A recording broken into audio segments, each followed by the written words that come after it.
Some say comedy is all about timing, but when you've got a great double act, it's about chemistry. I'd like to know what this house would be like if it wasn't for my box of tools. The best comedy duos spark off each other like flint and steel, the straight man and the fool, the schemer and the sucker, the warrior and the wild card. Today, we're counting down the top 10 double acts in vintage UK TV comedy. Yes, we should really do this more often. The iconic pairings that made British telly sparkle with laughter. Let's kick off with number 10. Hilda Baker played Nellie Pledge, a sharp-tongued, bossy older woman who ran a pickle factory with her lazy, drunkard brother Eli, played by Jimmy Jewell. What's that? Your dinner. Where's yours? I'm not having any. Why not? After the way you spoke to me, to choke me. Their on-screen bickering was legendary. This is for a real lady. Oh yeah, I know your sort of lady. Big hat and no knickers. And, reportedly, not far off from their off-screen relationship. That why you're holding should be like one. Dirty big trap on you. I could have been electroplated. The tension was real, and it made their performances crackle with authenticity. Dysfunctional? Yes. Hilarious? Absolutely. Hey, bag, now look what you've done. I've not done nothing. You have that in your hand. A classic working-class couple in a rundown caravan site, Mullard and Watts played Wally and Lily Briggs with a kind of stubborn realism you couldn't fake. Perhaps you've lost weight. Oh, don't be stupid, I wore it last week. Their chemistry, brash, unfiltered and oddly sweet, That's your whippet barking. Well, it's a dead cert, it's not the chicken. made them a favourite among audiences who saw their own marriages reflected, warts and all. What do you think, you're on holiday? Every day's holiday with you, my love.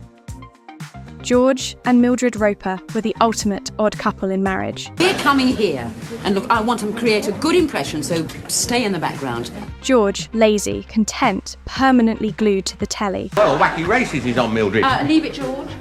You can do without Dastardly and Muttley for once. Mildred, aspirational, sharp-tongued, Wake up, Uncle George. Yes? A nice little cold nose in each ear. and endlessly frustrated with her husband's lack of ambition. You're not getting your hands on this. Yeah, perhaps not.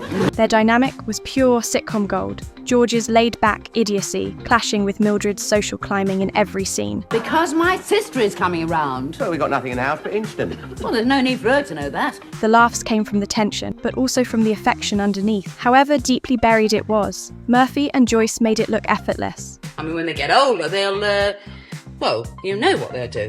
No. No, you wouldn't. Frank and Betty Spencer weren't your typical duo, but their chemistry was essential to the show's success. The postman gave it to her this afternoon. Why doesn't he bring them here? Because we haven't got a letterbox. Crawford's accident-prone innocent In that case, I'll just have to undertake the job myself. and Dotrice's endlessly patient wife created a unique balance. Because the same thing happened to me when I was a little boy. Well, you were never in a dog's home. Every disaster Frank caused landed because Betty grounded it. What did you say? I'll sing.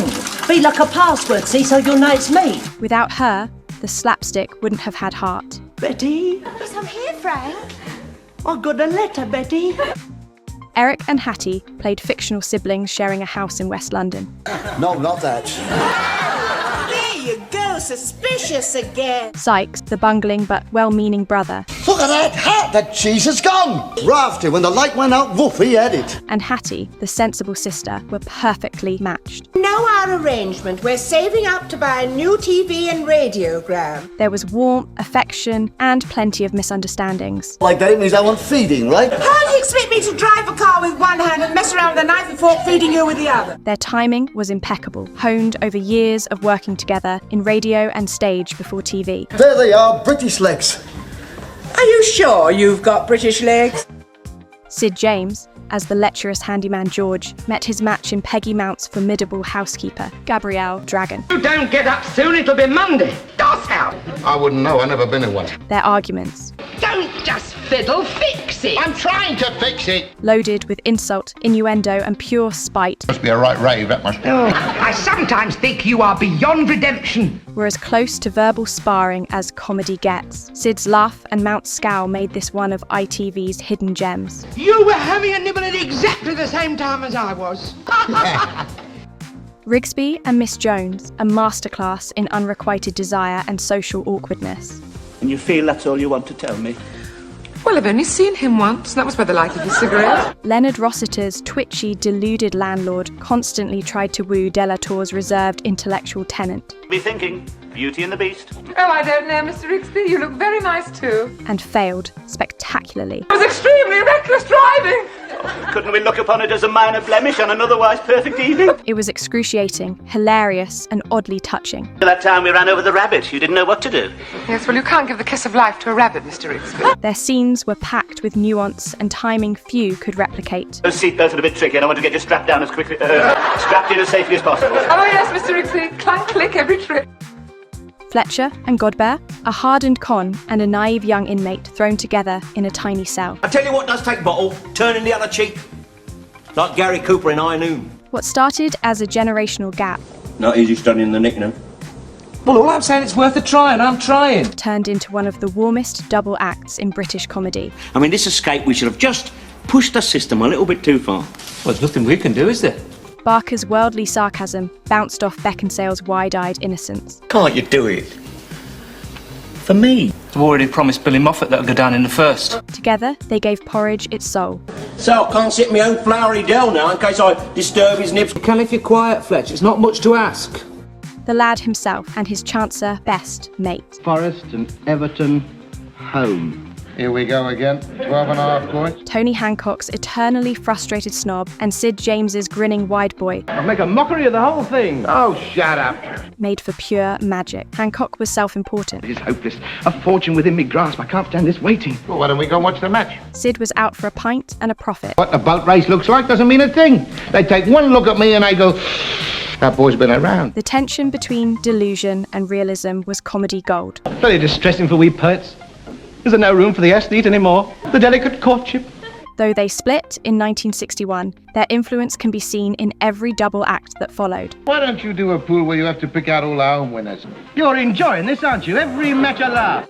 The kings of British comedy double acts. Good game, isn't it? It is, when it's played properly. Not when it's played by dirty old men like you. Albert and Harold Steptoe, father and son. It's up against all that international crumpet. Irene Handler's more your mark. Trapped in a scrapyard and in each other's lives. Filthy words, they're the only ones you can spell. That is Mocko. No, I think I can still go. Brambles, wheezing, manipulative old man. One of these days you two'll be as old as we are, and then you won't get so cocky. And Corbett's desperate, educated dreamer. I've been making films all over the world. Hollywood, Madrid and Rome. Created not just laughs, but tragedy. Their battles weren't just funny, they were Shakespearean. No pairing captured the tension of love and resentment quite like this. So, there you have it. 10 double acts that defined vintage British comedy. Some were silly, and some were surprisingly deep, but all of them were unforgettable. Let us know in the comments which duo still makes you laugh today, or who we missed out. And if you enjoyed the trip down memory lane, give us a like and subscribe for more classic telly treasures. Come on, Lil. Forget it. Let's have a nice little cuddle. Get off or I'll have you say so.